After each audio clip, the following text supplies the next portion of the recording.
సద్గుణ రాశి అయిన యేసుక్రీస్తు నామం పేరిట క్రీస్తునందున్న దేవుని ప్రియులరా, మీ అందరికీ హృదయపూర్వకమైన వందనములు తెలియచేయుచూ ఉన్నాను. ఈ దినపు యేసయ్య కృపావార్త సామెతల గ్రంథము 28వ అధ్యాయము 14వ వచనం.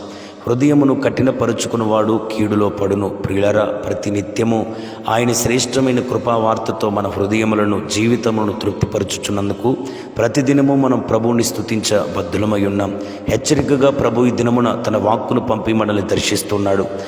ఆయన వాక్యం మన యొద్దకు వచ్చినప్పుడు ఆయన కలల ద్వారా, దర్శనముల ద్వారా మన జీవితంలో చేయుచున్న పాపమును విడిచిపెట్టవలనని కానీ, మన ప్రవర్తనని ఆయన ఎదుట సరిచేసుకునవలని కానీ, లేకపోతే మన ఆత్మీయమైన జీవితం ఎలా కట్టుకోవాలో ప్రభు చెప్పుచున్నప్పుడు, మన జీవితంలో మన కుటుంబంలో ఎలాంటి మార్పులకు రావాలని ఆయన కోరుకొని మనతో మాట్లాడుతున్నాడో, అప్పుడు ఆయన మాట వినిన తోడనే, ఆయన మనల్ని పలకరించి హెచ్చరించిన తోడనే విరిగి నలిగిన మనస్సు కలిగిన వారమై మనము ప్రభు చెప్పినట్లుగా చేయుటకు సిద్ధ మనస్సు కలిగి ఉండవలను. ఒకవేళ హృదయమును కఠినపరుచుకునే ఎడల తప్పనిసరిగా మనము మన కుటుంబములు కీడులు పడి అపాయములు చిక్కబడి నిత్య నాశనమునకు వెళ్ళిపోతాయి అని చెప్పుటకు సందేహం ఏమీ కూడా లేదు. దేవుని ప్రియులారా, పాత నిబంధన గ్రంథంలో ఆదికాండంలో వ్రాయబడిన మాట, నరుల హృదయం ప్రారంభం నుండి చెడ్డదని, వాడి తలంపులు అన్ని పాపయుక్తములని, హృదయము మోసకరమైందని, ఘోరమైన వ్యాధి కలదని. ప్రియులరా, హృదయంలోండి నానా రకములైన పాపాలు ఉద్భవిస్తాయని, హృదయము బహు చెడ్డదని వాక్యం సెలవిస్తుండగా, ప్రియులరా, మనము హృదయమును కాపాడుకునే విషయంలో,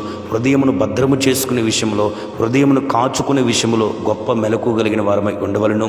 ప్రాకారము లేని పట్టణము ఎలాగ పాడైపోనో, హృదయాన్ని మనస్సును కాపాడుకునే లేని జీవితం కూడా పాడైపోతుంది, పతనమైపోతుంది. శత్రువు హృదయంలోనికి జ్వరపడి బానిసనిగా చేసుకుని పాపానికి దాస్యునిగా చేసి నిత్య నరకాగ్ని అనే జీతాన్ని ఇస్తాడు గనక మనము తప్పనిసరిగా మన హృదయాన్ని కాపాడుకోవాలి. ప్రియులారా, పాత నిబంధన గ్రంథంలో, క్రొత్త నిబంధన గ్రంథంలో అనేక మందిని ప్రభు దర్శించాడు. వారి చేయుచున్న పాపములను విడిచిపెట్టమని ప్రభు మాట్లాడారు. వారి బ్రతుకును మార్చుకోమని ప్రభు దర్శించారు. అయితే వారి హృదయమును కఠినపరుచుకున్నందువలన వారి కుటుంబాలు, వారి జీవితాలు పతనమైపోయినట్లుగా వ్రాయబడి ఉన్నది.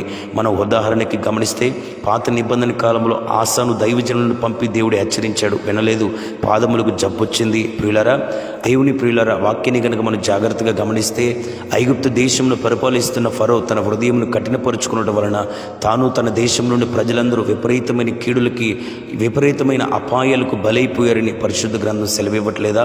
అలాగునే ఏలి కుమారులు కానీ, అలాగునే సమయలు కుమారులు కానీ, సౌలు కానీ, ఇలాగునే ఎంతోమంది దేవుని బిడ్డలు, అలాగునే సొలొమోను కానీ దేవుని వాక్కు పంపి దేవుడు అనేక మరులు వారిని హెచ్చరించిన వారి బ్రతుకును మార్చుకోలేదు. క్రొత్త నిబంధన గ్రంథంలో యేసుక్రీస్తుతోనే ఉన్న యోధ తన హృదయంలో ఉండే పాపాన్ని ఒప్పుకొని విడిచిపెట్టక హృదయాన్ని అలానే కఠినపరుచుకుంటూ వచ్చాడు.